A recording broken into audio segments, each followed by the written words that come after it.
Hello learners, we understood that strategy is very important because that gives us direction for growth.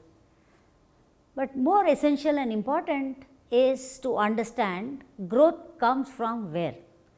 So, we need a wonderful product and more importantly we need somebody to market this product, and therefore, marketing becomes a very important aspect of value creation. What we find is many of the services, many of the departments in an organization create cost, and here is marketing that brings in flow to the business. So, to understand a little more about marketing, let us meet our expert who will talk to us today about what is marketing and how it is important and useful for value creation.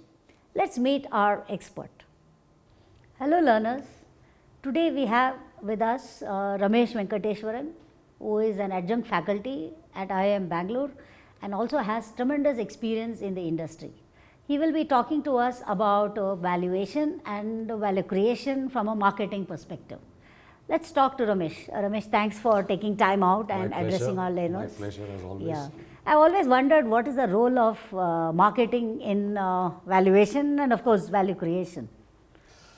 Okay, it's very interesting that you asked the question, I wonder, because I think that's the core of any business. And if you really look at it, why does a business exist? A business exists only because there's somebody who wants your output, which is your product or service. And therefore, if that customer, who's called a customer, and if the customer does not exist, you have no business to be around. Yeah. And therefore, how do you get the customer? Marketing is the only way to get the customer. So, I would think that marketing is the core of all activities. And if I may make a comment, I see the course is actually called Valuation and Creating Sustainable Value. Yeah. To be honest with you, it should be creating sustainable value and valuation. Oh, yeah. Because valuation is a consequence and can never be an objective. Yeah. So, I would believe that marketing is the core of all activity. And just to put it in the words of the management guru, Peter Drucker, he is quoted as saying, the business has only two functions, marketing and innovation. Oh. All others are costs. Oh. I go one step further. Okay. I said the business has only one function, marketing. Wow. Because innovation is required in all functions, whether you're in finance, whether you're in HR, whether you're in, whatever function, you need innovation. But I would like to believe that the core is marketing. And the second point is, when you look at value and creating value and the other one is valuation. From a marketing perspective, I look at it this way. Creating value is a very tangible, measurable, actionable core of a business. Yeah. Valuation, in my opinion, is speculation. It's crystal ball gazing. Okay. It's projecting into the future what you think is going to happen today. And I think there are a huge number of challenges in that. Yeah. So for me, creating value is a very tangible, hands-on requirement, which leads to a whole lot of other things which you're talking about. I think that's a wonderful perspective because we were also discussing in a similar fashion as to whether measuring comes first or creating comes first, in the sense which comes first. So we thought let's have the tools to measure it first, and then we will see what drives the valuation in business. So that is how we looked at it, and I'm glad that you are here today and talking about marketing, and it's really truly amazing to understand that the core function is marketing. Without marketing, pretty much nothing else can be fixed in the sense of a valuation perspective, because that's where we start. What's your demand forecasting, what's your sales and so on, because that's the first point, and if you're not able to sell your products to your customers, then what do you do? Very interesting, Ramesh. Can you throw some more light on this aspect of when you talk about marketing, what are the key things that anybody should look at, any learner should look at? So let's look at what's happening in the world today as I see it, and I'm seeing it purely as a marketing person. We are living in an extremely competitive world. We are looking at an extremely dynamic world, changing world, and so on. So first of all, I think it's becoming extremely difficult to even predict what's going to happen the next day. Yeah. These are one of the challenges. So let me take it in two parts. Let me first try and look at what is creating value. And Yeah. and if you create value, the valuation happens. So for me, the words valuation, market capitalization, unfortunately have become objectives of people. When I Okay. talk to a startup company, why are you doing something? I hope to get a good valuation. Okay. Nobody says, I hope to get a good market, which will Yeah. result in a good valuation. That's true. And I think this is the challenge. I think many of the people come, and I'm going to share with you my limited experience of, let's take some of the biggest people in the Yeah. world, the $1 trillion valuations that have Yeah. happened. Yeah. So my first thing is, how do we create value? And if we are agreed that without a customer, we have no reason to exist, True. if that is a fair True. statement, I believe that first of all, every function in an organization is in some ways or the other a marketing function. Yeah. So whether I'm IT, whether I'm finance, whether I'm HR, what am I doing to help sell my product better? And that's the mindset. Yeah. The old TQM philosophies used Yeah. to be like that. Now let's look at a very very simple strategic approach, and we will see how people have achieved it. Let's look at creating value. Now, how do you create value? Yeah. So I take it in a very, very basic manner. You can create value if you have more customers. Okay. Now, what you need to do to get more customers is that whole back office work, from product development to HR to finance to leveraging on money to technology. But at the end of the day, all of this has to be with a single Yeah. purpose in mind, and that is, how do I get customers? Customers. Now, how do you get customers? That's the question.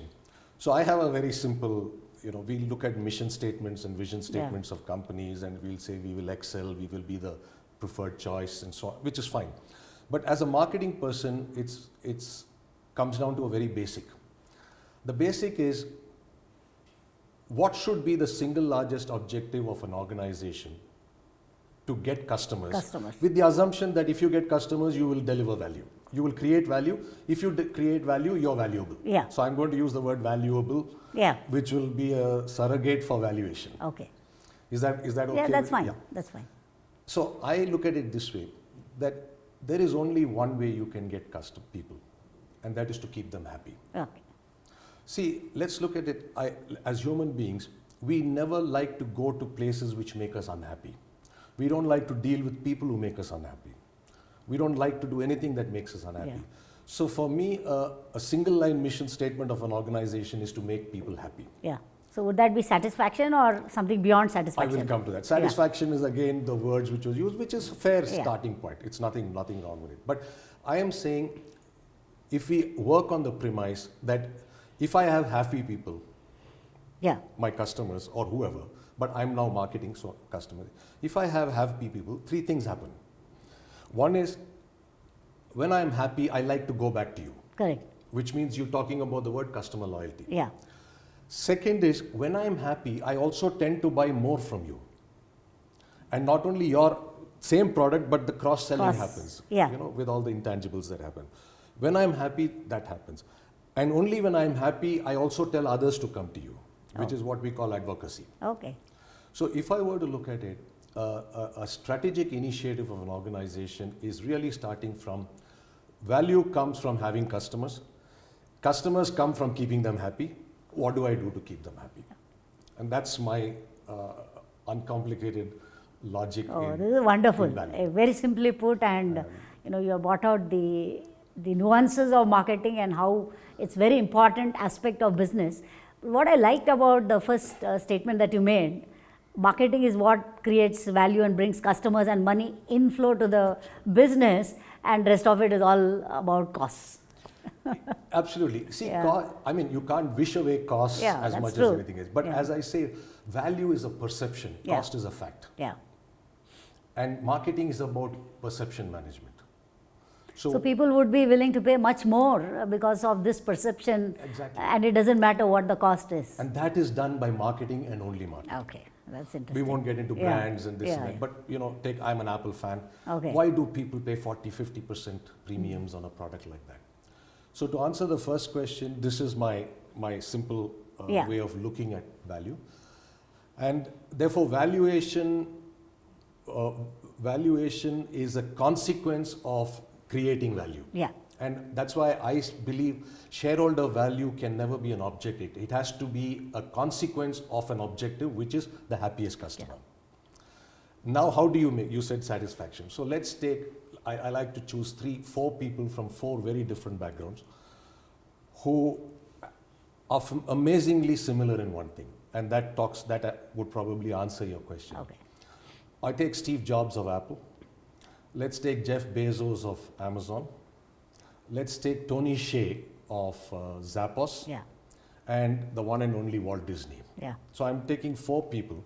I'm saying these 4 people because each of these people in some way disrupted the world. Yeah. All of them disrupted the world in their own fields. Steve Jobs of Apple disrupted the world through products. Yeah. Interestingly, Apple is essentially a product company. Yeah. It was the iPod, the iPad, the iPhone, the Mac. Yeah. He created an ecosystem of services through iTunes and this and that and all. Okay. So he's based, and he's in Apple is about the most commoditized market you can think of. Yeah. Mobile phones and computers are as commoditized as ever. Let's take Jeff Bezos. I ask my class and tell them in a very joke, what is Amazon? Yeah. You know, Amazon is a super kirana wala. Yeah. He's a grocer departmental store. I mean, I put it crudely, but he's a super departmental store in the sense that he doesn't make any product of his own. Yeah. And that's what a departmental store, but he does it on a phenomenal scale. Let's take Tony Hsieh. Tony Hsieh of Zappos, many people have not heard, but he is the man who put shoes online and sold shoes online, a commodity. And he was so successful that Amazon bought him out for $1 billion. And the 4th one I'm talking about is Disney, who disrupted the world with enjoyment. Yeah. Enjoyment. So I'm giving you 4 people. One is a commodity product. One is basically a departmental store who actually does not make his own products. The 3rd is a low-end commodity called shoes. And the 4th is enjoyment. Yeah. Interestingly, if you read their biographies and if you look at their philosophy of business, it's very common. And their commonality is, my ultimate aim is to make sure that the customer experience is the greatest. Wow. They do not talk about profits. They do not talk about market caps. They do not talk about valuation. They say that this is what I need to do. So Apple did it through products. Jeff Bezos did it through logistics, supply chain, reliability. Tony Hsieh of Zappos did it through assuring customers that you can buy shoes online, but there's no risk involved, eliminated risk. And Disney did it through the day at the park. So if you really look at it, both Amazon, the first $1 trillion company is Apple. So look at their philosophies. The philosophy is not about shareholder value, but it's something beyond, looking at something beyond the shareholder value is what you're saying. It's not even beyond, it is single focus, saying I am here because of the customer. My job is to give them the greatest experience. I mean, without the customers, who will buy your product? The rest will follow. Yeah. Oh. In fact, Tony Hsieh's autobiography of Zappos is called Delivering Happiness. Okay. That's great. And he says that's my goal in life. Yeah. Thank you, Professor, for taking valuable time and addressing and giving great insights into these aspects of marketing. And of course, like you said, creating value comes first, and then measuring that value comes much later. And happens naturally. Yeah, and more important, that happens naturally. I wish everybody accepts that it will happen as a natural consequence. So it's something beyond this quarter-on-quarter results that people are focused on. Absolutely. And if you create great companies like this, valuation automatically follows. It has to happen. Thank you for the insights. Thank you. Yeah, thank you. Today, many companies have a lot of intangible assets, and that derives a lot of value or valuation, as we say, because the traditional brick and mortar assets, have certain value, but today if you see, good companies are those that create intangible assets. True. So any views on this? Yeah, here again, I think if you really look around what's happened in the last 15, 20 years, 30 years, and what's happening in the future, I think it seems to be almost staring us in the face. Now, what are these intangibles and why are these intangibles important? Yeah. Let's look at any industry you want to look at. Whether you look at high-tech industry, again I can use simple examples. You take any industry internationally. Let's take the automobile industry, the mobile phone industry, the consumer products industry, or let's take a technology issue like, let's say, IT development. Yeah. Now, when you look at the major players in this, the top 5, 8, 10 players, what is the difference between any of them? Yeah. Can I say that an Infosys is far superior or inferior to a Wipro or to a Cognizant or to an Accenture or to a TCS? Is a Honda much better or much worse than a Toyota or a Volkswagen? You can't. So we are living in a world today where I have my own theorem on this. Product quality is a necessary but not sufficient condition for success. Okay. Or I view it slightly differently. If you have product quality, if you do not have product quality, failure is guaranteed. Oh. If you have product quality, success is not necessarily guaranteed. So product quality, in my opinion, and the product is a bare minimum for you to what I call enter the finals of a race. Okay. It doesn't give you the gold medal. Now the question is, what gives you the gold medal? The other aspects. Okay. And that's why I've always maintained, now I use the word customer experience. See, at the end of the day, it's the intangibles and the soft issues that give you the value proposition. Yeah. See, nobody gets excited if you put a card in an ATM and the money comes. It's a minimum. Yeah. On the other hand, the intangibles are the brand, the intangibles are the customer touch points. Okay. How do I get treated? What happens when I go into a shop? How do I go out? And again, my simple analogies are very easy. I go to a party, I go to a wedding reception. I do not remember what the bride wore and the bridegroom wore, but I know how I was welcomed and how I was treated. When I go into a shop, I remember the cashier and the way the salesperson treated me. So I think as human beings, as long as we are human, I always believe business is about dealing with people. Machines do not buy from machines, machines do not sell to machines. Machines are used to facilitate that process. Yeah. And therefore, today there are two major intangibles that I can think of. One is the customer relationship. Yeah. And the other is what we call the brand, which is actually a sum total of all of this. Okay. So for me, the intangibles are really what matters, because I call the brand, which includes all of this, is what I call a sigma of deltas. Okay. It's hundreds of small things that add together to form what is called brand. Unfortunately, most people today believe when you say brand, they talk about advertising, they talk about digital, all that is required. Yeah. But at the end of the day, the brand is who am I, what do I stand for? And that happens over a period of time through the interactions that I have. So if I go to a website, what do I do? Now let's take I always ask this question, a simple website, make my trip, this, that, and so all of them give you the same prices, same thing. Now, simple question is, I click on a website and the website doesn't open. What do I do? Yeah. I shift to the other one. That's right. So you see, many people are willing to pay more for ease and maneuverability on these websites. Absolutely. Yeah. So all of this, coming back to my earlier hypothesis also, the website designer is actually going to decide customer satisfaction. Oh, yeah. Because if the website does not open, the customer moves to the next website. Yeah, yeah. If the website is not easy to navigate, the customer moves to another website. So the web designer or the technology person who has the servers and all that is as important as anyone else. Yeah. And I think these are the intangibles and soft issues that come into play. Yeah. Thank you. I would think they're far more important. Yeah. Thank you so much for the insights. Thank you.